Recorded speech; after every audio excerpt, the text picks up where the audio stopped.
Sudah 5 tahun kondisi jalan di Desa Kedung Rejo Rembang rusak parah, tanpa adanya perhatian dari Pemkab terkait.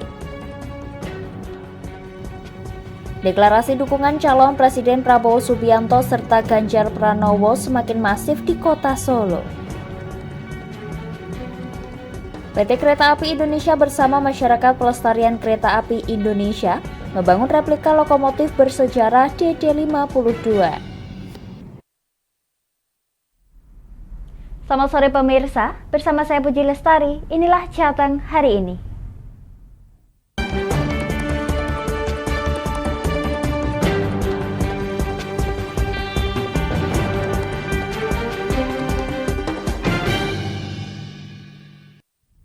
Pemirsa, pasca kecelakaan maut yang menimpa rombongan peziarah terjadi di Jalan Nasional Pantura Alas Roban, para petugas melakukan olah kejadian perkara dan menemukan beberapa penyebab dari kecelakaan tersebut.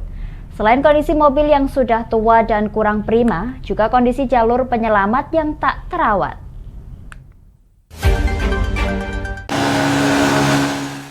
Pasca terjadinya peristiwa kecelakaan maut di jalur penyelamat Lingkar Utara, Plelen Grising, Kabupaten Batang, Jawa Tengah, yang memakan korban ini, para petugas dari Kementerian Pekerjaan Umum dan Perumahan Rakyat Kemen PUPR Bina Marga PPK 12 langsung membersihkan dan merapikan lantai jalan yang sebelumnya tidak terawat dengan baik. Para petugas meratakan gundukan tanah dan memotong ilalang yang menutupi jalan darurat tersebut, serta menutupi kubangan tanah akibat gerusan air hujan yang tidak melintasi di saluran air atau drainase yang terlalu dangkal yang dibangun tahun lalu. Sementara itu, untuk kabel dari perusahaan telekomunikasi, sampai saat ini belum ada yang bertanggung jawab untuk merapikannya. Di jalur penyelamat ini terdapat adanya gundukan tanah keras, serta lajur penyelamat tersebut terlihat seperti tak terawat. Hal ini dikarenakan banyak ditumbuhi semak belukar sebagaimana dikatakan oleh Kepala Satuan Polisi Lalu Lintas, Ajun Komisaris Polisi Agus Pariono Marinus. Ia menjelaskan hasil olah tempat kejadian perkara, mengungkapkan bahwa kendaraan penumpang rakitan tahun 80-an tersebut diduga kuat mengalami remblong saat melintasi Jalan Lingkar Utara Plelen Grising dengan medan turunan panjang dan curam. Namun demikian, sopir yang sadar akan tidak berfungsinya alat pengereman sudah berusaha melajukan kendaraannya dengan jalur darurat. Namun nahas minibus yang dikendarainya tidak mengarah ke jalan yang dituju. Hal ini lantaran minibus menabrak gundukan tanah dan sempat terpental terbang hingga menyangkut kabel yang terlalu pendek. Alhasil minibus ini pun mendarat tepat di sisi kanan luar jalur penyelamat. Dengan kondisi minibus ringsek serta 7 penumpang terlempar keluar. Kami adalah gagal pengereman sehingga terjadi kemarin itu kecelakaan itu yang mengakibatkan 1 MD, 1 luka berat dan 4 luka ringan. Itu maksudnya pengendara itu mau kemana itu dan kok nggak sampai ke jalur penyelamat itu? Dimungkinkan pengendara itu bermaksud dia menuju ke jalur penyelamat. Namun dikarenakan jalur penyelamat ada gundukan tanah yang selama ini kurang untuk dirawat, sehingga si mobil itu sebelum menuju kepada jalur penyelamat menabrak gundukan itu. Pihaknya juga menghimbau kepada instansi terkait seperti Kementerian PUPR dan Dinas Perhubungan untuk tidak menyepelekan kondisi jalan apalagi jalur penyelamat. Pihaknya juga menghimbau kepada masyarakat untuk selalu menjaga kondisi kendaraan dalam keadaan prima saat digunakan. Sementara itu, pihak penyelenggara jalan sampai saat ini belum bisa dimintai keterangan terkait kurang terawatnya Jalan Nasional Trans Pulau Jawa tersebut yang anggarannya bersumber dari APBN dan banyak disebut proyek abadi. Dari Batang, Ahmad Revaldi Krisna, Lingkar TV melaporkan. Pemirsa, sudah 5 tahun lamanya kondisi jalan di Desa Kedung Rejo, Kabupaten Rembang hanya dibiarkan saja oleh Pemkab Rembang. Melihat hal ini, warga berinisiatif menambal dengan kerja bakti bersama, serta mengumpulkan iuran mandiri untuk menutupi lubang jalan, agar tidak menimbulkan korban bagi warga yang melintas.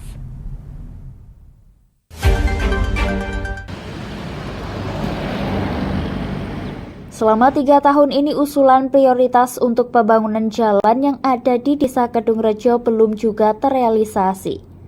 Rusaknya jalan utama antar kecamatan ini membuat pengendara enggan melewatinya lantaran lubang jalan yang terlalu dalam.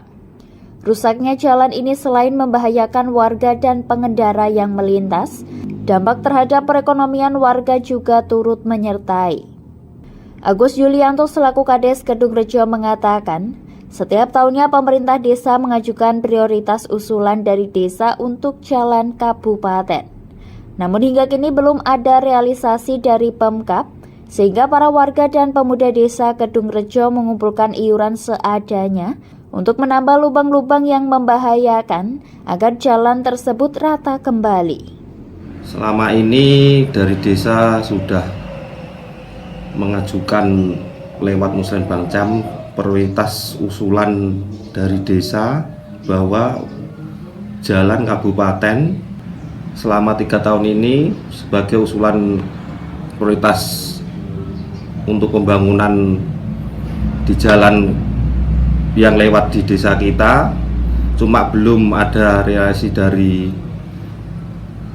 Pemda, dari pemuda Desa Kedungrejo punya inisiatif yang jalannya agak lubang-lubang, dibelikan pedal dan dikerjabaktikan sama pemuda-pemuda supaya jalannya agak rata. Itu masalah anggarannya urunan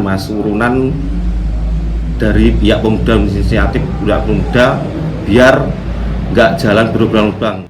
Pihaknya juga berharap agar tahun ini jalan yang rusak tersebut segera dibenahi, agar bisa dilewati dan tidak terjadi hal yang tidak diinginkan.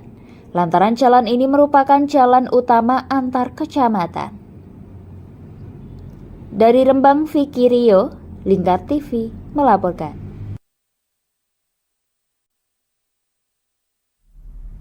Pemirsa, dukungan deklarasi terhadap masing-masing Capres 2024, baik kubu Prabowo Subianto maupun Ganjar Pranowo terus digaungkan di kota Solo. Mereka sama-sama mengklaim dirinya sebagai pendukung dari Presiden Joko Widodo.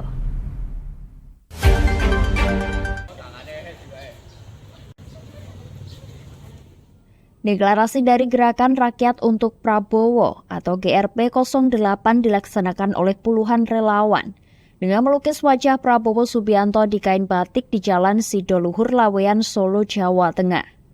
Tak sampai di situ, aksi serupa terkait dukungan terhadap Prabowo juga dilakukan oleh sejumlah pengayuh becak yang juga mendukung Menteri Pertahanan Republik Indonesia tersebut untuk memimpin bangsa Indonesia. Melukis wajah Pak Prabowo di kain batik dan juga simbol logonya Gerakan Rakyat untuk Prabowo yang ada di sebelah sini. Di sini kami ada kurang lebihnya sekitar 40 orang untuk awal dan pertama kali kami melakukan gerakan relawan yang anggotanya adalah dulu milenialnya yang dukung Pak Jokowi. Di sisi lain juga diadakan deklarasi dukungan dari Aliansi Relawan Ganjar atau ARG Jawa Tengah di Wedangan Latar Ombo Taman Balai Kambang Solo. Melalui deklarasi bersama itu diharapkan masyarakat mampu memahami bahwa sikap para sukarelawan Jokowi tidak utuh menjadi satu. Ada sebagian sukarelawan yang mendukung Prabowo, namun sebagian lainnya mendukung Ganjar. Dengan rapat yang sudah kami laksanakan ada sekitar 39 organ dan mereka pada prinsipnya ingin menyatakan dukungan kepada Pak Ganjar yang beberapa waktu yang lalu sempat diklaim bahwa mereka adalah organ yang mendukung Pak Prabowo. Jadi ini memberikan penjelasan. Jadi tidak kemudian serta-merta semuanya mendukung ke sana, tetapi memang ada perpecahan. Sebagian mendukung Pak Prabowo, sebagian masih tetap ada yang mendukung Pak Ganjar. Terkait apakah deklarasi dukungan yang dilakukan tersebut untuk menjawab makin masifnya dukungan kepada Prabowo, Koordinator Relawan ARG membenarkan hal tersebut. Dengan deklarasi yang diadakan ini menjawab bahwa pendukung Ganjar Pranowo juga ada di kota Solo. Dengan semakin dekatnya pemilu tahun 2024, dapat dipastikan dukungan terhadap masing-masing capres akan semakin gencar dilakukan. Di Kota Solo sendiri sudah dimulai sejak beberapa hari terakhir. Mereka sama-sama mengklaim bahwa massa yang mendeklarasikan tersebut berasal dari pendukung Presiden Joko Widodo. Dari Solo, Raditya Hirmansyah, Lingkar TV, melaporkan. Kami akan jeda sejenak pemirsa, tetap bersama kami di Jateng hari ini.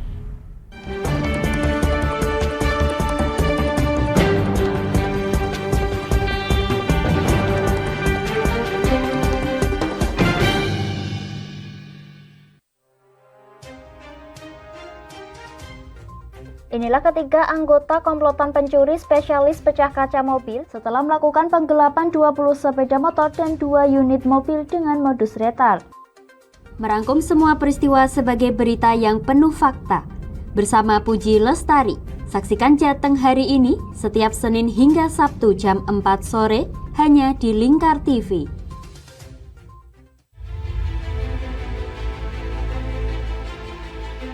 Memberikan pinjaman uang kepada saya dengan bunga 8% per bulan.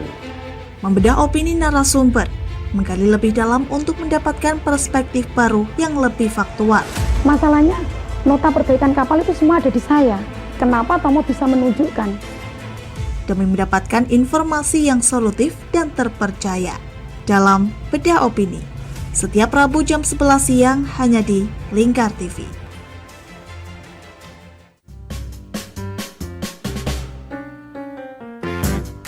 Mari pilih motif batik yang kamu suka di Batik Yuliati Warno. Memproduksi dan menjual batik tulis bakaran khas Pati dengan kualitas yang sangat istimewa.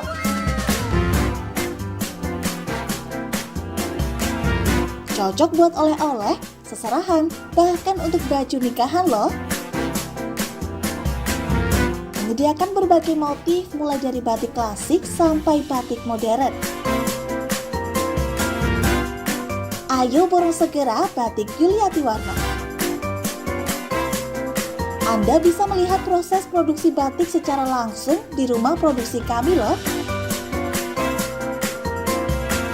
Alamatnya ada di Desa Langenharjo, RT 7 RW 3, Jalan Juwana Tayu, Kilometer 3, Kecamatan Juwana, Kabupaten Pati, Jawa Tengah. Atau Anda bisa menghubungi nomor telepon kami di 081 326 693 300. Ayo datang dan pilih motifmu segera.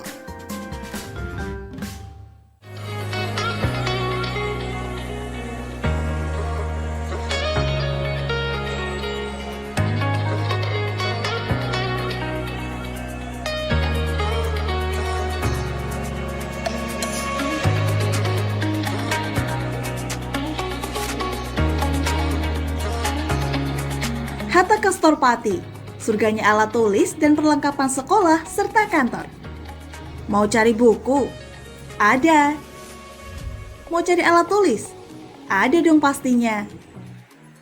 Atau mau cari tas? Juga ada. Semuanya lengkap di Hatta Kastor Pati. Kami siap melayani Anda dengan sepenuh hati.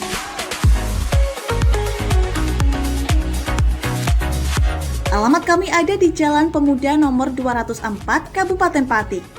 Buka dari jam 8 pagi sampai jam setengah 9 malam. Anda mau cari kami di e-commerce? Juga tersedia. Atau Anda bisa mengunjungi Instagram dan TikTok kami di @hataka.official. Ayo, tunggu apa lagi? Penuhi kebutuhan alat tulis dan aksesoris sekolah serta kantor Anda di Hatta Kastor Pati. Ada buku, ada meja. Yuk beli di Hatta Kastor aja.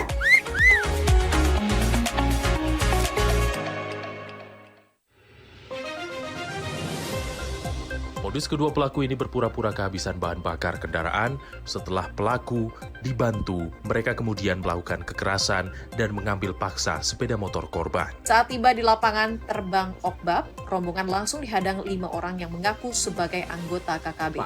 yakni melakukan bujuk rayu kepada korban yang merupakan santriwati pada momen kegiatan belajar mengajar khusus. Menyajikan informasi-informasi hangat dan terpercaya bersama Kabar Indonesia setiap Senin hingga Sabtu jam 7 pagi hanya di Lingkar TV.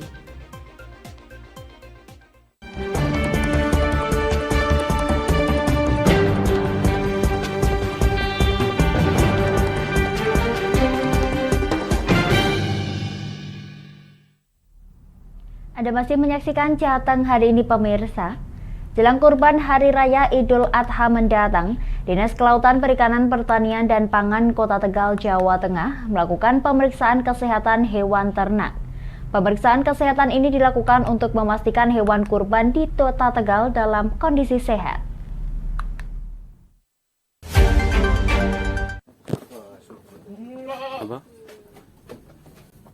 Sejumlah lokasi penggemukan dan peternakan kambing dan sapi di Kota Tegal didatangi sejumlah petugas bidang pertanian dan peternakan, Dinas Kelautan Perikanan Pertanian dan Pangan Kota Tegal. Dalam pengecekan ini petugas memeriksa satu persatu hewan kurban, salah satunya adalah penggemukan kambing di Kelurahan Srelok, Kecamatan Tegal Timur. Petugas memeriksa secara detail kondisi fisik kambing mulai dari mata, hidung, mulut, dan kaki sebelum dijual ke konsumen. PLT Kepala Bidang Pertanian dan Peternakan DKPPP Kota Tegal, Dr. Hewan Liza Atika mengatakan selain memeriksa kambing agar terhindar dari penyakit mulut dan kuku atau PMK, serta penyakit lumpy skin disease atau LSD, atau penyakit kulit pada hewan kurban. Petugas DKPPP juga memberikan obat cacing dan vitamin pada hewan kurban agar terhindar dari penyakit cacing hati. Ekor kambing di sini, kita cek kesehatannya semuanya, alhamdulillah semuanya sehat. Terus kita juga tadi berikan obat cacing. Jadi obat cacing ini adalah salah satu tindakan pencegahan nanti pada saat pemotongan dipotong pas hewan kurban itu mudah-mudahan tidak ditemukan lagi cacing yang ada di saluran pencernaan maupun di hati, biasanya seperti itu.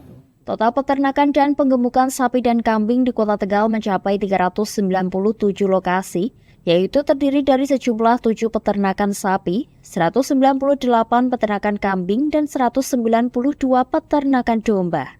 Pemeriksaan kesehatan tersebut nantinya akan dilakukan secara intens hingga menjelang Hari Raya Idul Adha. Dari Tegal, Gus Fadila, Lingkar TV, melaporkan.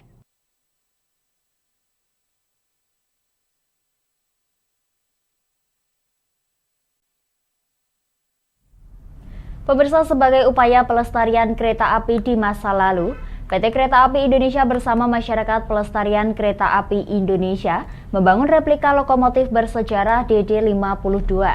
Untuk proses pembuatan pun dilakukan 24 jam non-stop selama 14 hari ke depan di Stasiun Tawang, Kota Semarang.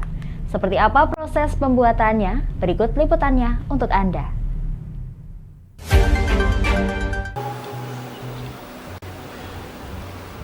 Jika Anda memasuki Stasiun Tawang Semarang, Anda pasti menemukan ada hal yang berbeda di hari sebelumnya. Sebanyak 35 mesin cetak 3 dimensi tampak memenuhi di sudut ruang lobi stasiun. Ya, mesin-mesin ini digunakan untuk membuat replika lokomotif DD52 yang merupakan salah satu lokomotif uap buatan Belanda dan Jerman yang didatangkan oleh perusahaan kereta api milik negara Hindia Belanda, Stadspoorwegen, sepanjang tahun 1923 hingga 1924. Lokomotif DD52 yang pernah beroperasi di Indonesia memiliki panjang 20.792 mm dengan bobot mencapai 136 ton.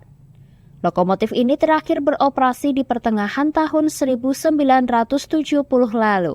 Kepala Daop 4 Semarang Wisnu Pramudya mengatakan pembangunan replika lokomotif DD52 ini dilakukan PT KAI bersama Masyarakat Pelestarian Kereta Api Indonesia, Indonesian Railway Preservation Society, bagian dari penyelamat dan pelestarian aset perkereta-apian Indonesia yang memiliki nilai sejarah. Sekali dengan kegiatan ini karena nguri-nguri bahasanya, nguri-nguri kereta api zaman dulu menuju sekarang. sekarang dan masa depan seperti apa.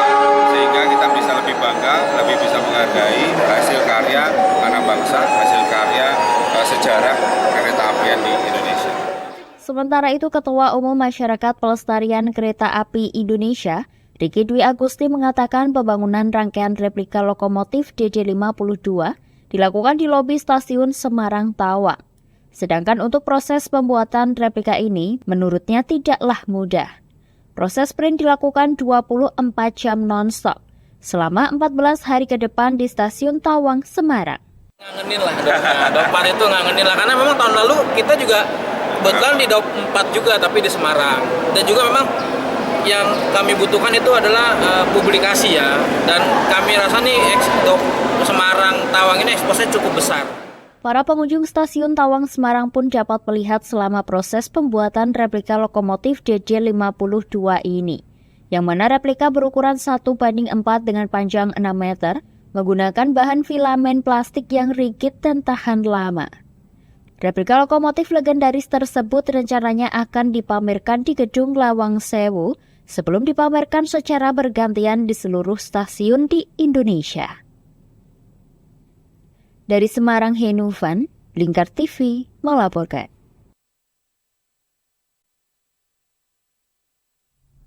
Kami akan jeda sejenak pemirsa, tetap bersama kami di Jateng hari ini.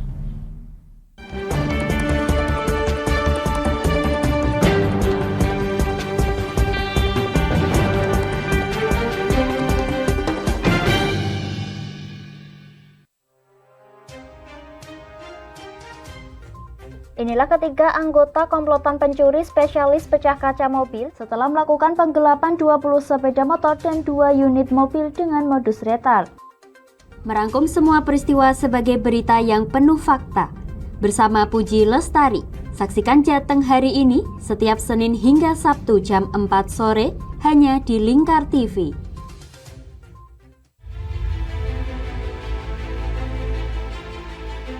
Memberikan pinjaman uang kepada saya dengan bunga 8% per bulan. Membedah opini narasumber, menggali lebih dalam untuk mendapatkan perspektif baru yang lebih faktual. Masalahnya, nota perbaikan kapal itu semua ada di saya. Kenapa Tomo bisa menunjukkan? Demi mendapatkan informasi yang solutif dan terpercaya dalam Bedah Opini. Setiap Rabu jam 11 siang hanya di Lingkar TV.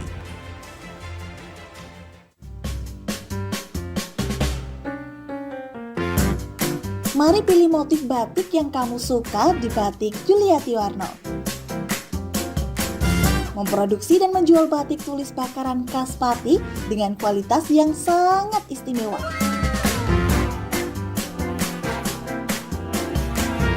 Cocok buat oleh-oleh, seserahan, bahkan untuk baju nikahan loh. Menyediakan berbagai motif mulai dari batik klasik sampai batik modern. Ayo borong segera Batik Yuliati Warno. Anda bisa melihat proses produksi batik secara langsung di rumah produksi kami loh.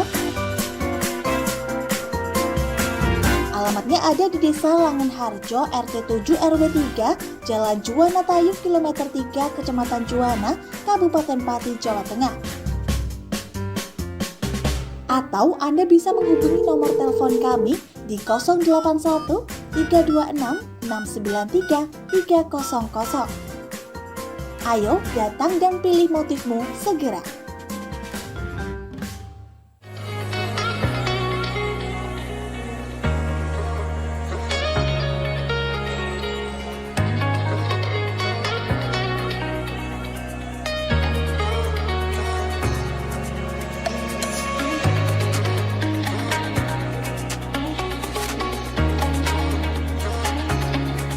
Hatta Kastor Pati, surganya alat tulis dan perlengkapan sekolah serta kantor. Mau cari buku? Ada. Mau cari alat tulis? Ada dong pastinya. Atau mau cari tas? Juga ada. Semuanya lengkap di Hatta Kastor Pati. Kami siap melayani Anda dengan sepenuh hati.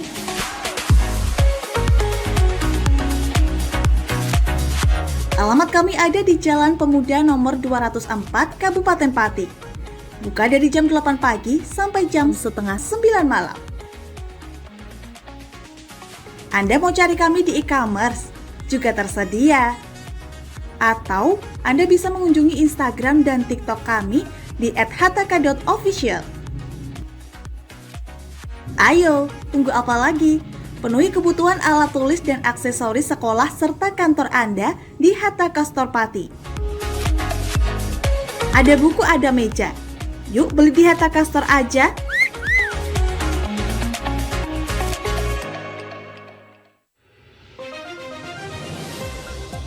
Modus kedua pelaku ini berpura-pura kehabisan bahan bakar kendaraan. Setelah pelaku dibantu, mereka kemudian melakukan kekerasan dan mengambil paksa sepeda motor korban. Saat tiba di lapangan terbang Okbab, rombongan langsung dihadang 5 orang yang mengaku sebagai anggota KKB. Yakni melakukan bujuk rayu kepada korban yang merupakan santriwati pada momen kegiatan belajar mengajar khusus. Menyajikan informasi-informasi hangat dan terpercaya bersama Kabar Indonesia setiap Senin hingga Sabtu jam 7 pagi hanya di Lingkar TV.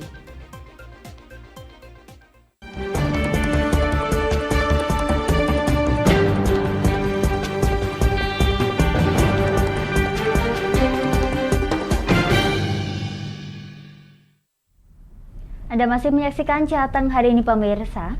Pasca verifikasi lapangan hybrid evaluasi Kabupaten Layak Anak atau KLA di Kabupaten Pati yang digelar Selasa 6 Juni lalu menyisakan 19 item data yang harus dilengkapi. Hal ini menjadikan Dinsos bersama lintas OPD bersinergi lengkapi data pendukung evaluasi KLA.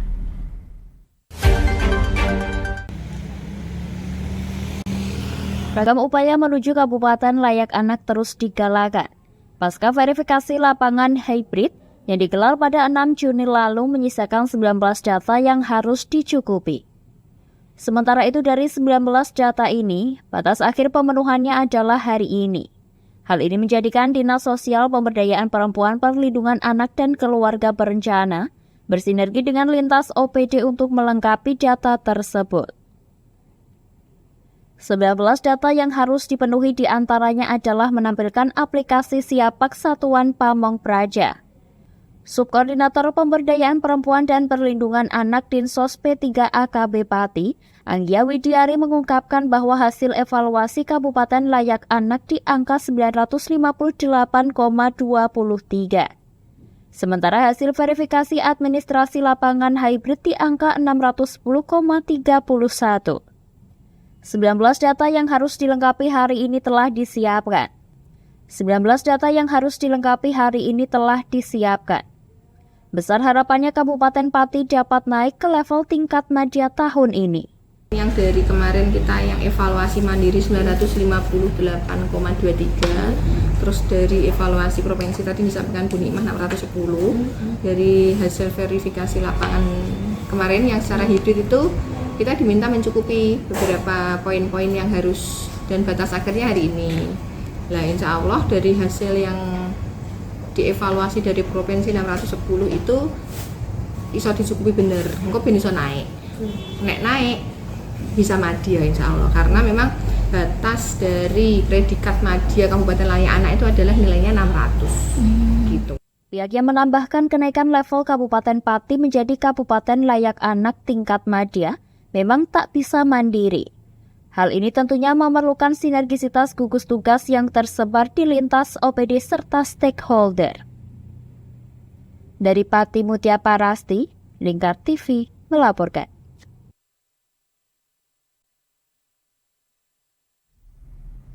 Pemirsa, uji keterampilan kelas khusus olahraga digelar. Sebanyak 38 calon peserta didik berebut kursi dengan menunjukkan bakat yang dimiliki. Cabang olahraga yang diujikan yakni voli, pencak silat, atletik, taekwondo, senam, sepak bola, dan renang.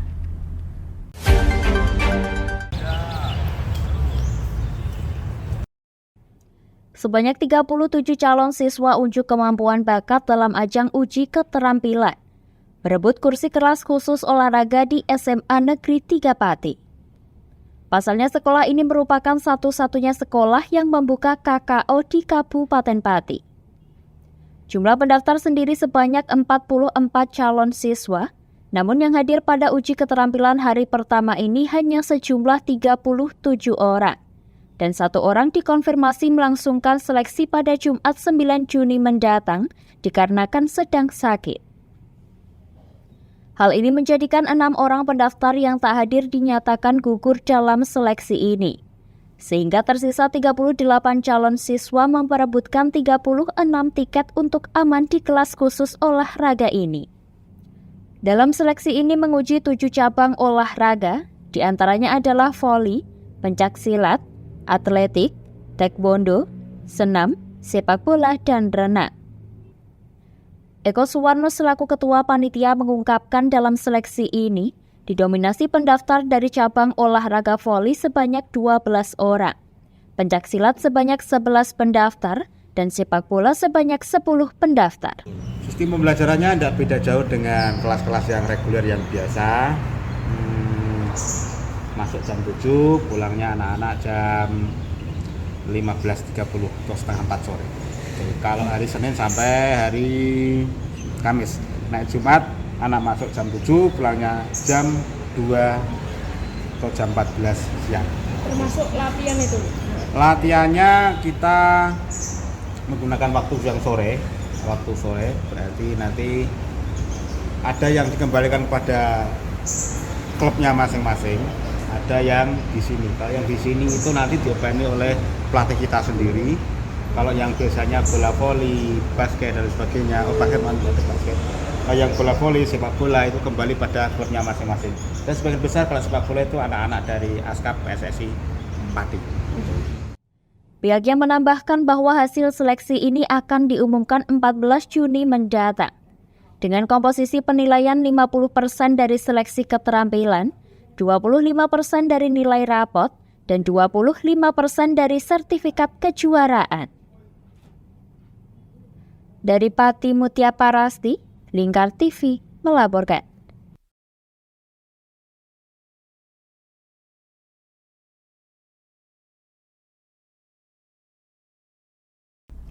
Pemirsa, Kapolres Rembang AKBP Suryadi menyambut hangat Direktur Lingkar TV Supriyadi bersama HRD Lingkar TV Puji Antara dalam kunjungannya di Polres Rembang pada Rabu 7 Juni 2023. Kunjungan Lingkar TV ke Polres Rembang ini selain untuk bersilaturahmi, juga dalam rangka memperkenalkan Lingkar Media Group ke seluruh jajaran Polres Rembang.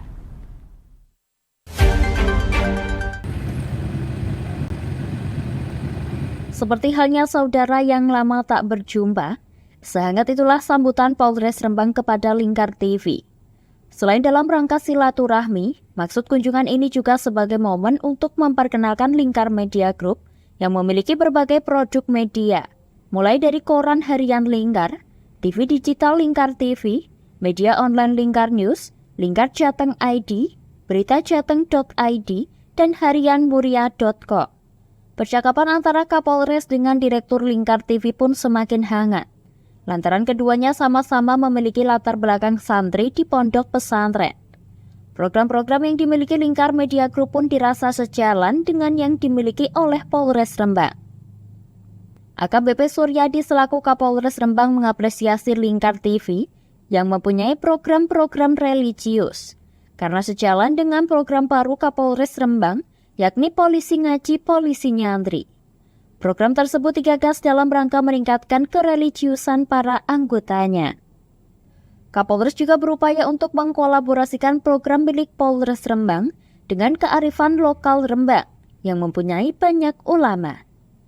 AKBP Suryadi menyebut bahwa jajaran Polres Rembang harus mampu berjalan beriringan dengan tokoh-tokoh ulama atau tokoh lintas agama yang ada di Kabupaten Rembang. Ya, kesannya beliau ini ternyata juga merupakan tokoh di bagian ini media. Beliau berperan rupanya sudah lama, dan kemudian beliau juga kepengen begini, mempunyai program-program seperti mengangkat tema-tema dengan religius, kemudian tema-tema yang bermanfaat bagi umat. Itu sejalan sekali ketika di daerah Rembang juga saya mempunyai program bahwa menghadirkan polisi Rembang ini dalam bentuk berkolaborasi dengan kearifan lokal yang ada di Rembang, yaitu banyaknya ulama di daerah Rembang ini.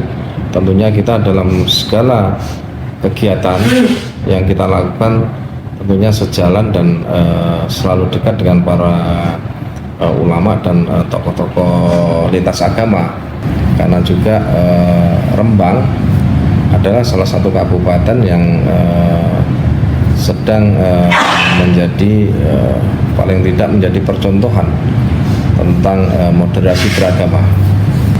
Jadi program polisi ngaji, polisi nyantri oleh Polres Rembang itu juga merupakan calling system. Artinya ketika ada peningkatan suhu itu kan normal-normal saja, namun tetap dalam bingkai kesatuan. Artinya jangan sampai terjadi perpecahan. Artinya tetap mengedepankan ukhuwah, ya.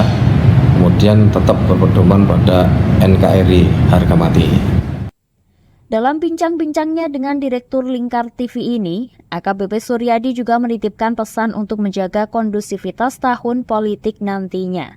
Seperti upaya yang ia jalankan dengan program polisi ngaji, polisi nyantri, yang menurutnya merupakan cooling system. Artinya ketika ada peningkatan suhu dalam politik, mampu menjaga ketentraman dan kesatuan tanpa adanya perpecahan. Dari Rembang, Vicky Rio, Lingkar TV melaporkan.